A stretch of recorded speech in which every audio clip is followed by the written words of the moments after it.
Students आज जो है हम 2024 की करेक्शन करेंगे ग्रुप 1 की। और चलें स्टार्ट करते हैं। बिस्मिल्लाहिर्रहमानिर्रहीम। जो पहला सेंटेंस है वो है हिज हेयर इज वाइट। अगर आप देखें तो ये सेंटेंस यहाँ से चेंज हो रहा है और यहाँ से चेंज हो रहा है, यानी वो पूछना चाह रहा है कि आप हेयर्स का वर्ड इस्तेमाल करेंगे या हेयर का वर्ड इस्तेमाल करेंगे। जुमला है हिज हेयर इज वाइट या हिज हेयर्स आर वाइट। क्या होता है, और उर्दू में हम इसको कहते हैं उसके बाल सफेद है। तो इसकी क्या इंग्लिश हो? तो इंग्लिश में जमा भी बाल हो, बाल तो जमा ही होते हैं ना, सर के बाल, लेकिन उसके लिए हम हेयर का वर्ड इस्तेमाल करते हैं, उसके साथ एस नहीं लगाते।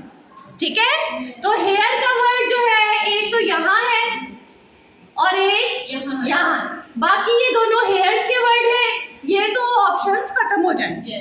ठीक है, अब ये जो हमारी करेक्ट ऑप्शन है इसमें वो हमसे पूछ रहा है कि हेयर के साथ आपने इस लगाना है या आर लगाना है। अच्छा, इसके इस नहीं लगेगा क्योंकि जुमले के एंड में है। हाँ है, लेकिन वो तो सही बात है, लेकिन ये है कि हेयर के साथ, हालांकि हेयर वाहिद की तरह बोले जाएंगे, लेकिन हेयर वाहिद भी जमा भी हेयर ही होता है, और इसके साथ हम आर लगाएंगे कि हमारे जो उसके बाल जो है वो वाइट है, हेयर आर। ठीक है, यानी हमारा जो सही वर्ड है वो हेयर है। हेयर के साथ एस नहीं आएगा। हेयर के लफ्ज के साथ क्या आपका रूल है? हेयर के साथ एस नहीं लगाना। हेयर्स कोई लफ्ज नहीं है, हेयर ही लफ्ज होता है। और इसके साथ हम आर लगाएंगे, इसके साथ इस नहीं लगाना। यानी इसके साथ जो वर्ब होगा वो जमा का होगा, प्लूरल वर्ब होगा, और नाउन के साथ हमने एस नहीं लगाना। तो what would be the correct option? D, hair are. His hair are white. D is the correct option.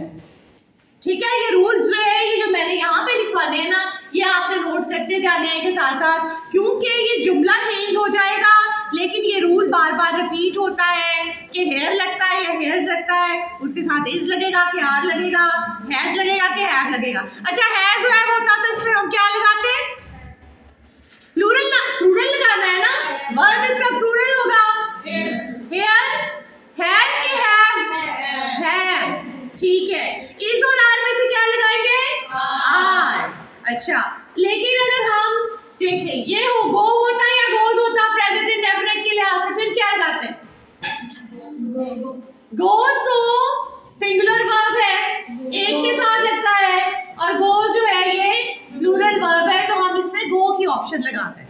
इसके साथ हेयर के साथ प्लूरल वर्ब जो है वो इस्तेमाल होगा। इज आर में से आर, हैजर में से हैव, गो और गोज में से गो। चल नेक्स्ट सेकंड को हम देखते हैं। He will come with in half an our. अब आप ये देखें कि यहाँ तक तो ये जुमला सब में सेम है। He will come with in सब में सेम है। ये जो है पोर्शन ये उसने चेंज किया हुआ है। इसको उर्दू में, इसका उर्दू क्या है? इसकी उर्दू ये है कि वो आधे घंटे में आ जाएगा। वो आधे घंटे में आएगा या आ जाएगा। ठीक है, तो ये हाफ एन आधे घंटे की इंग्लिश पूछ रहा है कि आधे घंटे की क्या इंग्लिश होती है। आधे घंटे की इंग्लिश होती है हाफ एन। उसमें लिखा है half an hour, half hour, half the hour या half hour. Half an hour आधे घंटे की इंग्लिश होती है हाफ एन आवर। तो आधा घंटा या आधे घंटे की जो इंग्लिश है, sorry for bad Urdu writing, I am not good at it. ये so the A option will be the correct one. He will come within half an hour. आधे घंटे की इंग्लिश होती है half an hour. ठीक है, आधा घंटे की क्या इंग्लिश होती है? half an hour. यानी वो पूछ रहा है कि जो आर्टिकल है आप इसमें एन लगाएंगे, इसके साथ डी लगाएंगे, इसके साथ ए लगाएंगे, या इसमें आर्टिकल नहीं लगेगा। तो हाफ एन आवर में जो आर्टिकल है वो एन लगेगा। ठीक है, आर वैसे भी आर जो है क्यों लगता है शुरू होते हैं उन सब के साथ एन लगता है, ए नहीं लगता। ठीक है, जैसे apple, an apple, orange, an orange, honest man, an honest man, MA degree, an MA degree. ठीक है, अलिफ की जो साउंड्स वाले, और इसी तरह आर जो है घंटा, उसके साथ भी ये अलिफ से शुरू होता है या अलिफ बदा से साउंड शुरू होता है, इसलिए इसके साथ हम एन का आर्टिकल लगाएंगे, ए या दी का आर्टिकल इसके साथ नहीं लगेगा। ये आप याद रखिएगा। बचपन में आप कहते होते थे कि वॉवल्स जब हम लगाते हैं ना, तो वॉवल्स के साथ ए, एन या दी तो क्या लगता है, तो हम कहते थे जी अगर ए ई आई ओ यू से शुरू हो रहा हो तो एन लगा देना है, बाकी सबके साथ ए लगा देना है। असल में ये बात नहीं है। अलिफ साउंड से शुरू होने वाला कोई भी वर्ड हो, हाँ वो ए ई आई ओ यू से शुरू हो रहा हो या ना शुरू हो रहा हो, अलिफ साउंड से जो भी वर्ड शुरू होता है, जो भी नाम शुरू होता है, उसके साथ हम एन लगाते हैं। जैसे an honest man, an M A degree. अब एम ए जो है वो एम से शुरू होता है, लेकिन उसका साउंड कहाँ से शुरू होता है? एम लिखो, कैसे लिखते हो? अलिफ से लिखते हो ना। ऑनेस्ट, ऑनेस्ट मैन एच से शुरू होता है, तो इसके साथ जब हम एच से शुरू होता है, लेकिन ऑनेस्ट जब हम लिखते हैं तो ओ बोल रहे हैं अलिफ। ठीक है, इसी तरह आवर भी, ये जो आवर है ये भी ए से शुरू हो रहा है, लेकिन अलिफ साउंड है, इसलिए इसके साथ भी एन का आर्टिकल हमेशा इस्तेमाल होता है, ए और दी का आर्टिकल इस्तेमाल नहीं होता। Very good. चल अब थर्ड वन है you should avoid of smoking. अब ये यू शुड अवॉइड तक तो ये सेंटेंस जो है ये सेम ही है, ये यहाँ स्मोकिंग भी सेम है, ये चेंज कर रहा है यहाँ पे, आपसे पूछ रहा है। इसका पहले उर्दू मीनिंग देखते हैं। You should avoid of smoking या स्मोकिंग, इसका मतलब ये है कि तुम्हें सिगरेट नोशी से परहेज करना चाहिए। तुम्हें स्मोकिंग मीन्स सिगरेट नोशी से बचना चाहिए, परहेज करना चाहिए। ठीक है, और यहाँ पर जो चेंज का मतलब ये है कि वो आपसे पूछ रहा है कि अवॉइड के साथ कौन सी प्रेपोजिशन लगेगी, या यहाँ पे उसने प्रेपोजिशन छोड़ दी है कि प्रेपोजिशन लगेगी भी कि नहीं लगेगी। तो द आंसर इज कि अवॉइड के साथ कोई भी जो है प्रेपोजिशन वो नहीं लगती। कुछ अल्फाज ऐसे हैं जिनके साथ प्रेपोजिशन नहीं लगानी, नो प्रेपोजिशन। ठीक है, जैसे अवॉइड है, इसके साथ आपने कोई प्रेपोजिशन नहीं लगानी। दूसरा वर्ड है love, I love for you नहीं, आई लव यू। ठीक है, हेट, हेट के साथ भी कोई प्रेपोजिशन नहीं लगानी, आई हेट यू। ठीक है, इसी तरह एक और वर्ड बड़ा ही पॉपुलर है जो वो बार बार देते हैं, एंटर। आप लोग कह देते हैं enter in, I enter in the room, I enter in the house, जो कि गलत है। एंटर के साथ भी कोई प्रेपोजिशन नहीं लगती, enter the house, enter the room.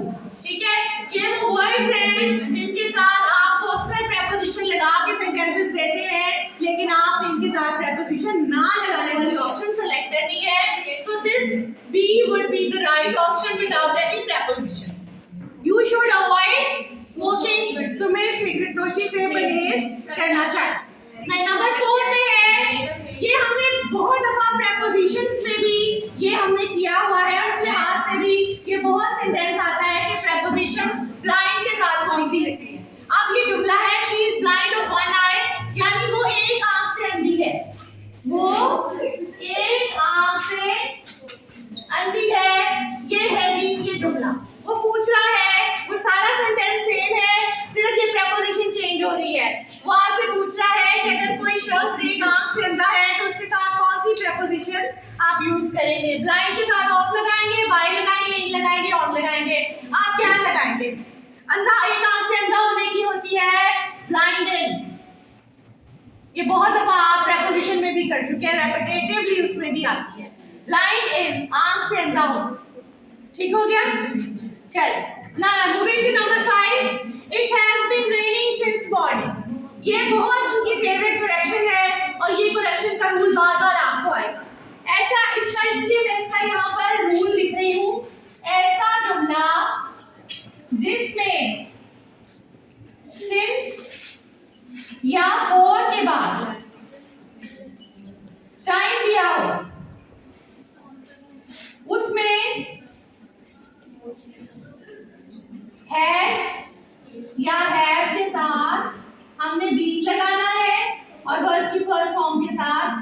ing लगानी है।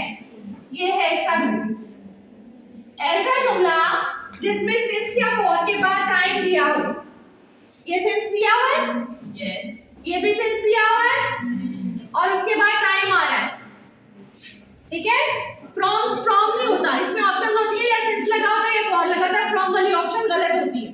तो ये डी वाली ऑप्शन खत्म हो गई, डी वाली ऑप्शन खत्म हो गई ना, ये तो फ्रॉम लिखा हुआ है।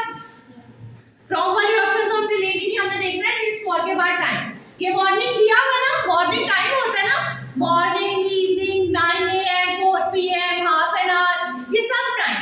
जब सिंस या फॉर के बाद टाइम दिया हो तो वो हैज या हैव बीन के साथ आईएनजी वाला जुमला होता है। तो इस जुमले की उर्दू ये है कि सुबह से बारिश हो रही है, सुबह से बारिश हो रही है, और इसमें हम सिंस लगा हुआ है और सिंस के साथ हैज बीन या हैव बीन के साथ फर्स्ट फॉर्म वाली ऑप्शन सेलेक्ट करेंगे, जो कौन सी ऑप्शन है, ए। ये हमेशा याद रखिए, सिंस फॉर वाला जुमला आ जाता है। सिंस फॉर के बाद जब जुमले में टाइम दिया हो तो आपने हैज बीन या हैव बीन वाली ऑप्शन लगानी है, और अगर वो जुमला पास्ट का हो, जैसा कि बहुत कम होता है, तो फिर हैड बीन आईएनजी लगा देते हैं, और ये अगर फ्यूचर का हो तो विल हैव बीन वाली ऑप्शन के साथ आईएनजी लगा देते हैं। लेकिन हैज या हैव और बीन और आईएनजी जो है वही आपको अक्सर आता है। इसका रूल चेंज हो जाएगा, आपने सिंस फॉर ढूंढना है, उसके बाद जब टाइम ढूंढना है तो पीछे हैज बीन या हैव बीन वाली ऑप्शन कोई एक दी होगी, वो आपने सेलेक्ट करनी। ठीक हो गया?